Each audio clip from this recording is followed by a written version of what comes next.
All right. Thank you, everyone. Just to preface, I've kind of geared this talk a little bit more towards patients, but it's also a great introduction for providers as well. I've tried to take y'all through the process of um, kind of how we think about working a patient up for surgery and the various surgical options that are available for patients with refractory epilepsy. So I'm going to go over some basic things, and then we'll jump into kind of talking a little bit about some of the various surgical options. The Just as a start to introduce myself, I'm Dr. Vishad Sukul. I'm the section chief of functional epilepsy neurosurgery at Westchester Medical Center. Um, I'm also an associate professor of neurosurgery and neurology at New York Medical College. My practice primarily focuses on all aspects of functional neurosurgery, in particular epilepsy surgery as well. Okay, so I'm going to jump right into the talk, and the first thing is just kind of a quick rehash of what epilepsy is. And this is, commonly available knowledge. Epilepsy is essentially a brain disorder that causes recurring unprovoked seizures. It's not rare. According to the CDC, almost 1% of the population has um, active epilepsy, meaning epilepsy or seizure disorder that is, actively being treated with medications or refractory to medication, et cetera. Um, in layman's terms, a seizure is a certain sudden surge of abnormal electrical activity in the brain. And this could affect a person's neurological state, either their state of consciousness, speech, movement, anything along those lines.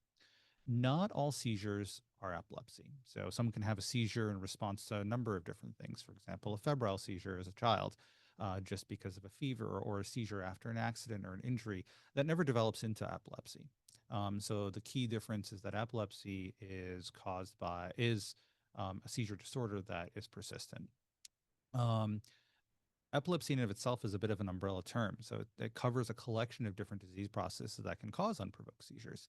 And epilepsy, most importantly, looks different from person to person. So there isn't one specific thing that we keep in mind there. Okay. So most epilepsy is actually fairly well managed with medication. And so this could be managed by your primary care physician, by a neurologist, or by an epileptologist who's a neurologist who specializes in the management of epilepsy. Um, and when it isn't well managed with medication, that's when we should think about surgery. So, a number of different epilepsy societies suggest, and our guidelines suggest that patients should consider surgery as a therapeutic option when a patient's epilepsy is not well managed on two or more medications. Um, so, this is when someone's on two or more medications and they continue to have disabling seizures. Um, when epilepsy isn't effectively managed, this can become a problem for patients because they can have progressive problems with neurologic function over time. And they're also at a higher risk of mortality, for example, sudden unexpected death from epilepsy or SUDEP, as well as death from persistent seizures known as status epilepticus. So these are some of the reasons why we might consider surgery for a patient.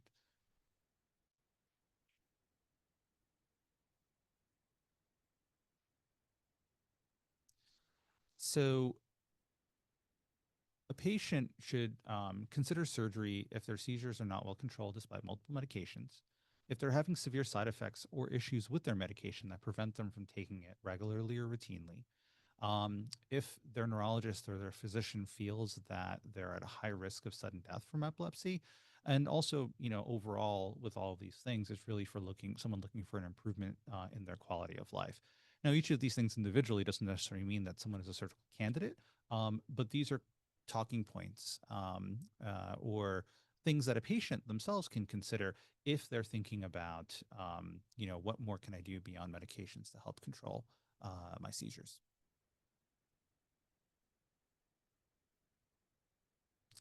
So the next thing is what are the different surgical options? And this is something that that we need to think about when we are looking at whether to consider surgical options. Really, the first big question is, does do you as a patient want to think about whether you want to approach this from getting brain surgery or not having brain surgery? And I think that's a big question, because a lot of the epilepsy surgery options that we have available will probably involve brain surgery at some point. And this could be something that's minimally invasive or something that's more invasive, but that I think is an important question that should be thought about. Um, there is one option for patients who aren't necessarily ready for or interested in pursuing brain surgery, and this is something called a vagal nerve stimulator, which I'll talk about a little bit later in the talk. But I think one of the first big questions is, is surgery something that someone wants to consider? Um, and there isn't necessarily a right time or a wrong time to consider surgery, provided your clinician feels that you're a good candidate. But it's certainly a discussion worth having. Okay. So when we are meeting or discussing with a patient, epilepsy surgery, these are the questions that are kind of running through my mind, as to how do I figure out what surgery would be best to help this patient. And the first, I think, key component or question that I have is, what type of epilepsy does this patient have? Do they have what we call focal epilepsy, or do they have generalized epilepsy? Where the next question is where in the brain are the patient's seizures coming from? So one of the first things that, or the big things that we try to do in epilepsy surgery is we first want to identify what we call the seizure onset zone. Where are patients' seizures coming from? And that really helps determine significantly what we can do to help that patient. The next question is how do we figure out where the seizures are coming from? So there's a lot of different options we can look at. We have EEG, we have imaging, we have invasive EEG. So these are all different options that we can look at or utilize to help narrow down the options. Patients also will get a neuropsychological evaluation somewhere along the path of their epilepsy surgery journey. And this is to sort of help understand how seizures are affecting the way their mind works. And um, once I figure out, after all this is done, and once we figure out where the seizures are coming from, the big question is what can we do to help? And some of the questions that arise there are, is where the seizure is coming from what we call an eloquent or an important part of the brain, um, versus coming from an area that could be surgically treated. And then, we have various options that we can use to affect that, including resection, ablation, or neuromodulation. All right. So the first question is, what type of epilepsy does my patient have? And um, I pulled this from one of the epilepsy websites, and this is the sort of the new classification of seizure types that came out in 2017 from the ILAE. And it really subgroups epilepsy into three basic types: focal, generalized, or unknown. And the two types we'll talk about today are focal and generalized, really with the primary focus being on focal onset epilepsy. And this is the type that's most amenable to surgical intervention. The other types are as well, but the options are a little more limited. Okay, so let's talk about focal epilepsy. This is a type of epilepsy, in the most simplest sense, that starts in one part or one side of the brain. And it can manifest with a variety of symptoms, but many times they're what we call focal, meaning that they are identifiable, perhaps limited to one side of the body, can cause issues with movement or speech or things along those lines. Um, with the specific seizures that occur. Okay, so there are two types of seizures that we can, or three types really of seizures that we can see with patients who have focal epilepsy. There's the focal aware type where the patient is awake or aware during the seizure. Focal onset impaired awareness, where the patient is confused or has impaired consciousness during the seizure. And then focal seizures can also generalize, meaning they can spread to the other side of the brain and present as a classic tonic-clonic seizure or other type of seizure that is generalized. And patients may also have auras as well. Um, then there's generalized epilepsy, and these refer to seizures that start in and affect both sides of the brain at the same time. Okay, so once we have clinically sort of an idea of what type of seizures a patient has, The next real step then is to sort of further define where the seizures are coming from. And there's a lot of non-invasive testing that we can do to try to help come to that answer. Probably the first and biggest thing that many of you will be familiar with is getting an EEG. Okay, an EEG is a medical test that measures the electrical activity in the brain, essentially records brainwaves and plays those back so that the clinicians can then look at them and interpret them to understand what's happening in the brain. Most of the time when you get an EEG, it's what we call it's usually not at the time a seizure is happening, so this would be considered an intractable or in between seizures EEG, and that can give us some ideas. Sometimes you can see areas of the brain that are abnormal, or things along those lines that show up on activity in the EEG. Um, but really, where what's super helpful for us when we are trying to work up where a seizure is coming from is really capturing that seizure on EEG and kind of seeing how the seizure starts, how it evolves, and how it spreads.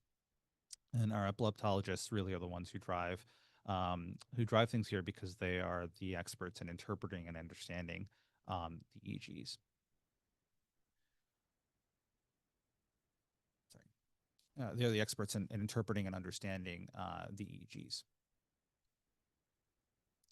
Um, when we have a patient who we're considering for epilepsy surgery, one of the first things our epileptologist will do is to bring that patient in to identify where their seizures are coming from. And we do this process called long-term monitoring, where we bring a patient in and we will put them on EEG and take them off their medications very slowly until they have their typical seizure.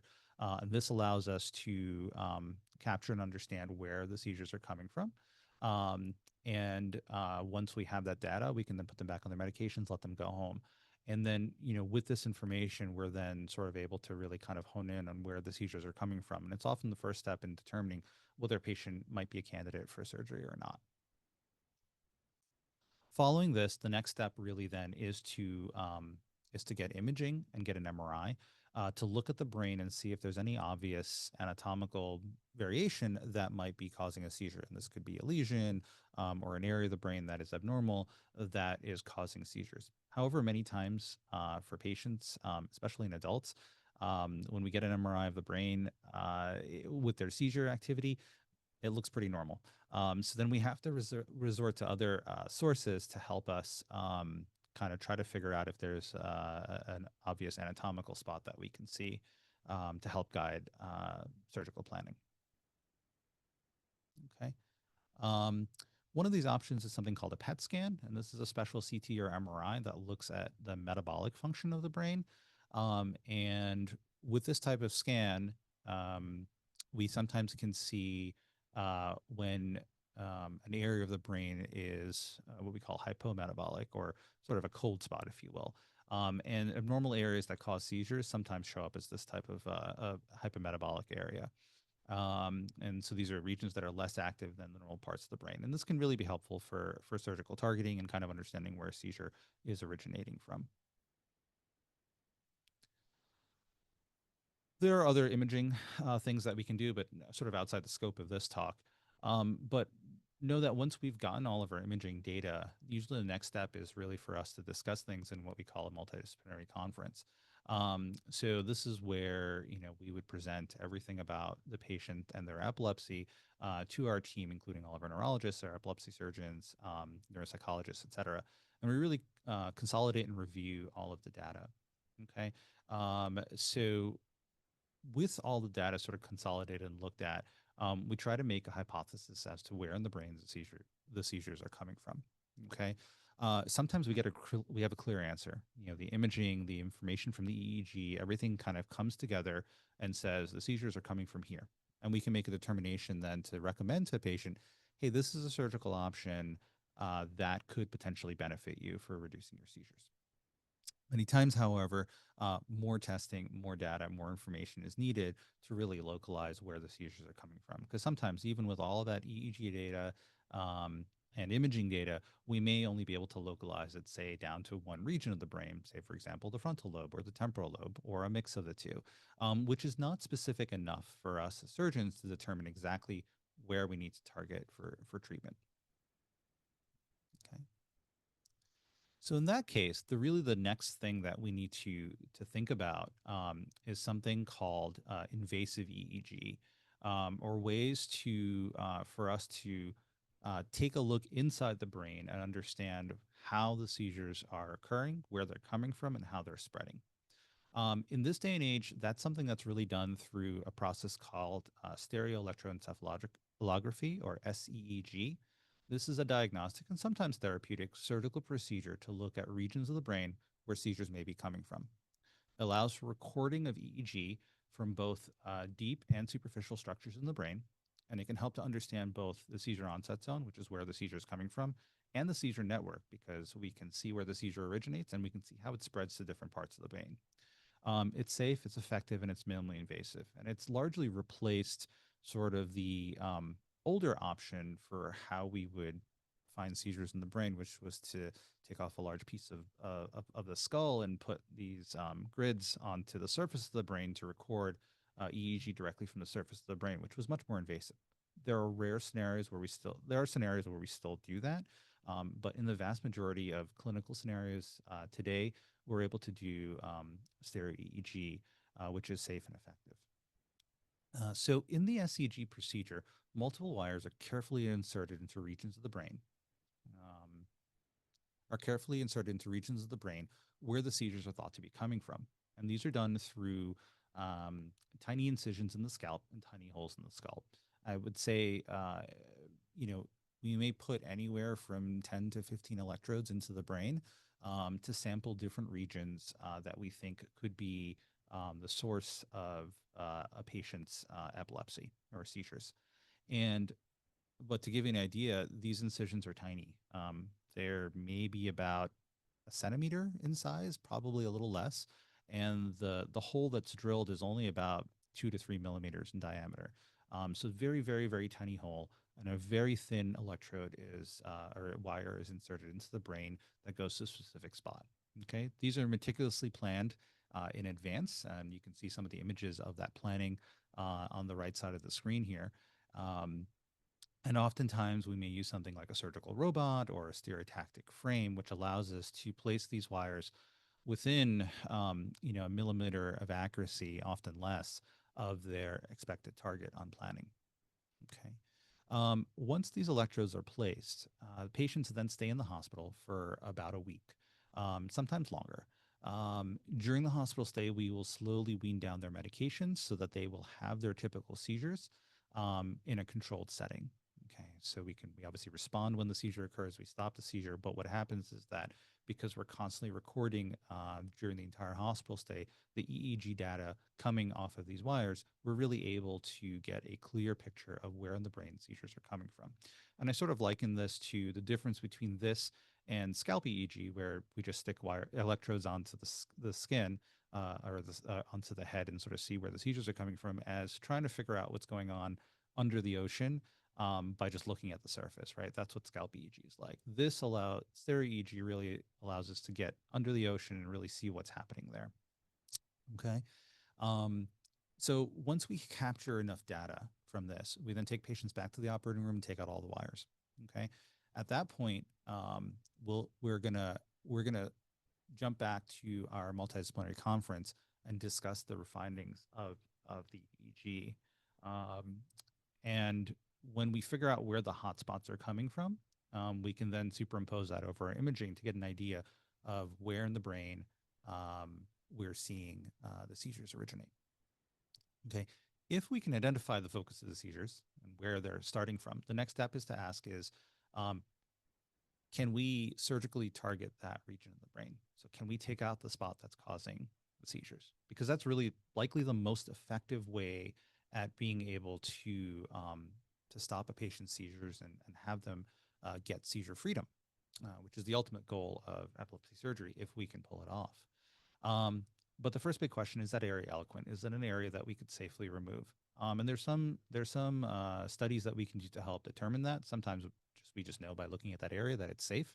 Sometimes we have a question: is this a safe area? Or is this an area that's involved in memory or speech or movement? Um, and if that's not clear, then there's some additional testing that we can do to sort of figure that out. So one of the testing that we could do is something called functional MRI, where we get a special MRI where a patient performs different tasks, and this can help us define, say, the motor area or speech area. Um, and another option is something called WADA testing, which is commonly used for patients who have temporal lobe epilepsy, where we where what something called an angiogram is done. We sort of, if you will, temporarily shut down one side of the brain in the temporal lobe to get a better sense of whether that side of the brain is dominant for language or memory. And this can help us know whether it's safe to do surgery on that side of the brain. Okay. Um, so our next step is in sort of figuring out that focus is if all of our testing says that the area where the seizures is coming from is something that we can surgically target, then the best therapeutic option, the best option for having seizure freedom is to try to remove that area or ablate that area. If the area where the seizures is coming from is something that we just can't safely surgically target, meaning surgically remove, then the next best option may be to consider something called neuromodulation or neurostimulation of that region of the brain. Okay. Um, and the options for those include a responsive neurostimulator or deep brain stimulator. And sometimes we just can't find the focus, right? The seizures, even with stereo EEG, the seizures maybe start or spread too rapidly in the brain, and we can't quite figure out where it is, even though clinically we know this is a focal type seizure and not generalized epilepsy. And in those situations, certain types of neuromodulation can also be considered for treatment. Okay. So the sort of the gold standard, if you will, for treatment of certain types of epilepsy is something called surgical resection or disconnection. And this is probably what a lot of people are familiar with historically. A lot of clinicians think of this first when they think of epilepsy surgery. Um,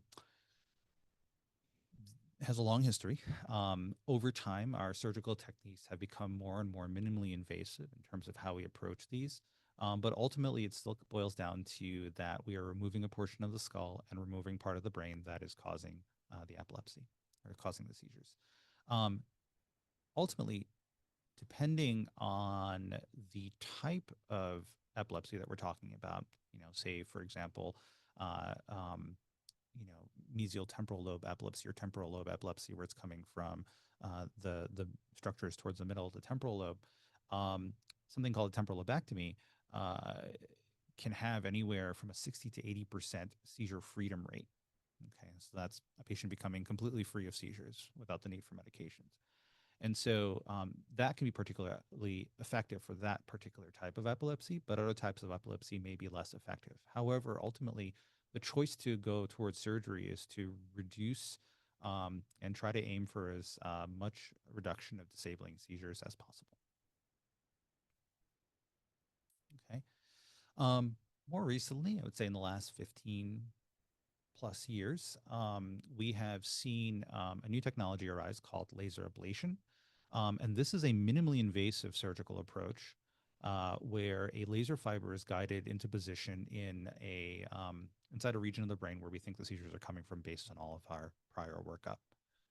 Under MRI guidance, we can essentially use that laser to burn that part of the brain, effectively what we call ablating it, or sort of achieving a similar solution to removing that part of the brain.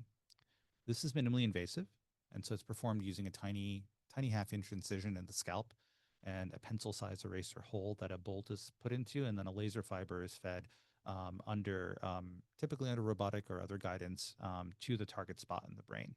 And then we bring the patient down to the MRI scanner. And in the scanner, we're able to, under MRI guidance, ablate that spot in the brain. It's pretty effective.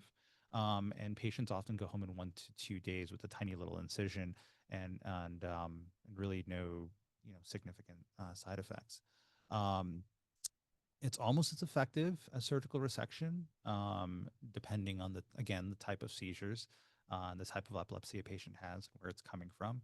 But to use the example of mesial temporal lobe epilepsy again, we're looking at anywhere from a 50 to 65% seizure freedom rate versus significant reduction in disabling seizures, say compared to surgical resection. So many times, if a patient is amenable and if their anatomy is amenable to laser ablation, This can be offered as a first option in lieu of surgical, lieu of open resection, based on a variety of different factors. Um, in some scenarios, this is the best surgical option, depending on the type of epilepsy that a patient has, especially for regions that are non-eloquent, but maybe more difficult to access surgically.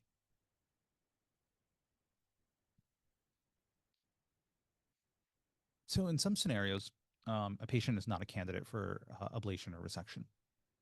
And in these scenarios, we can use something called a responsive neurostimulator. This is what we call a type of neuromodulation. And neuromodulation is essentially altering, altering sort of the neurological firing or the electrical firing of the brain with targeted neurostimulation. Okay, so the responsive neurostimulator is an implanted intracranial neurostimulator, meaning that all the hardware components are either in the skull or in the brain. It records, we place essentially either wires or strips either onto the surface of the brain or deep into the brain into a specific target to record EEG essentially from that target. So it's called ECOG, but we're basically recording signals from that area of the brain. And ideally, if we're in what we call the seizure onset zone, or the area where we expect the seizures to be originating from, the device can detect when the seizure is starting. Okay, based on that detection, it can then stimulate that area of the brain and hopefully help to arrest the seizure, and over time alter the network so that seizures are less likely to occur. Okay. Um,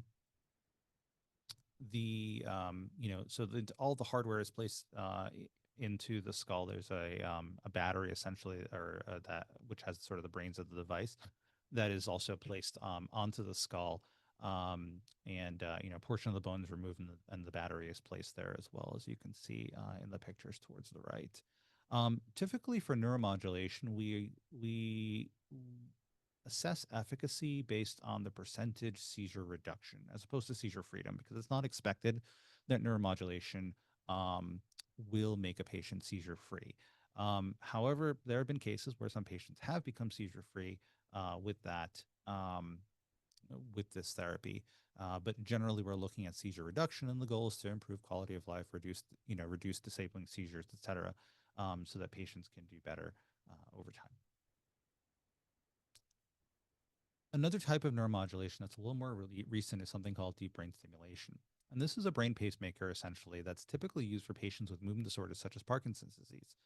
However, it was adapted for use in epilepsy in 2018 after successful studies showing a 70% responder rate, meaning, again, greater than 50% reduction of seizures um, uh, after 5 years of implantation. So, this type of therapy is effective for certain types of seizures and can show meaningful benefit for particular seizure types. And it can be utilized when other surgical options are not feasible. Um, eh, Sort of a layperson explanation would be that it stimulates relay nodes in the brain to cool down the seizure networks, thereby reducing seizure activity. What we do know is that typically for deep brain stimulation, we are stimulating an area of the brain called the thalamus. And the thalamus is sort of a relay station for seizures. And we know that with invasive EEG that we can actually see when seizures are happening as they spread through the thalamus. So we know that stimulating those networks, stimulating those areas of the thalamus can help to reduce seizure activity over time. Essentially, the therapy can be very effective for patients, who are good candidates for that surgical option.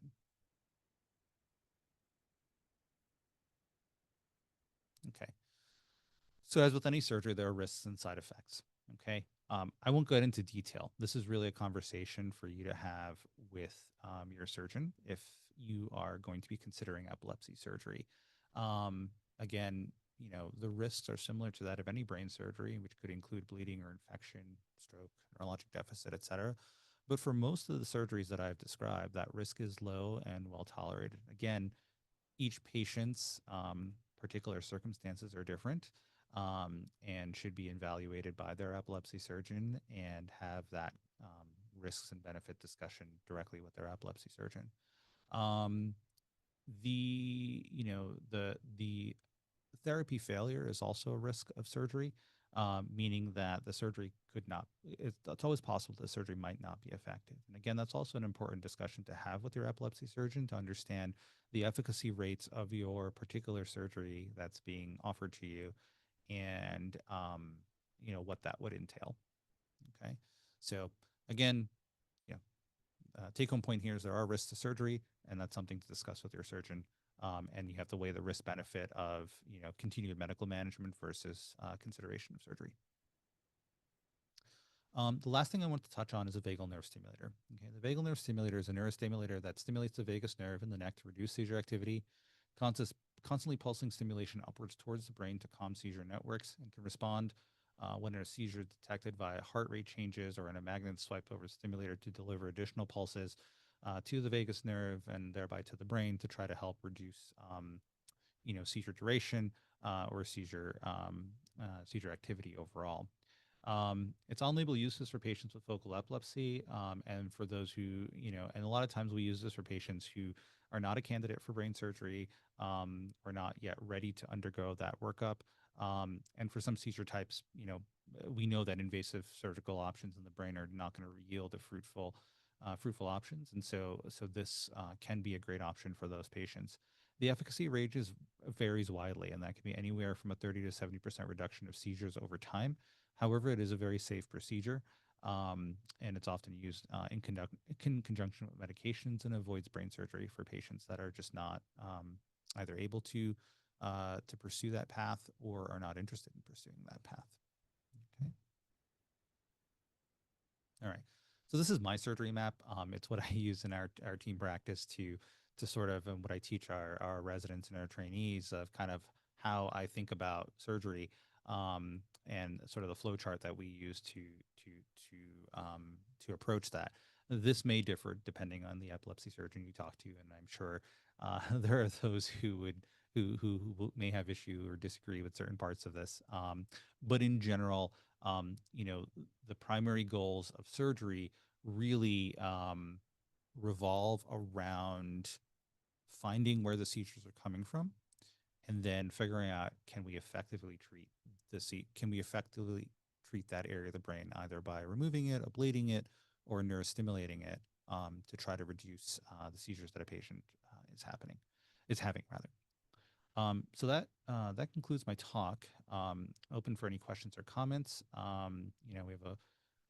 We have both at Westchester Medical Center, we have both a level 4 adult and pediatric epilepsy program. And we're always here to help. So thank you again for your attention, and happy to take any questions.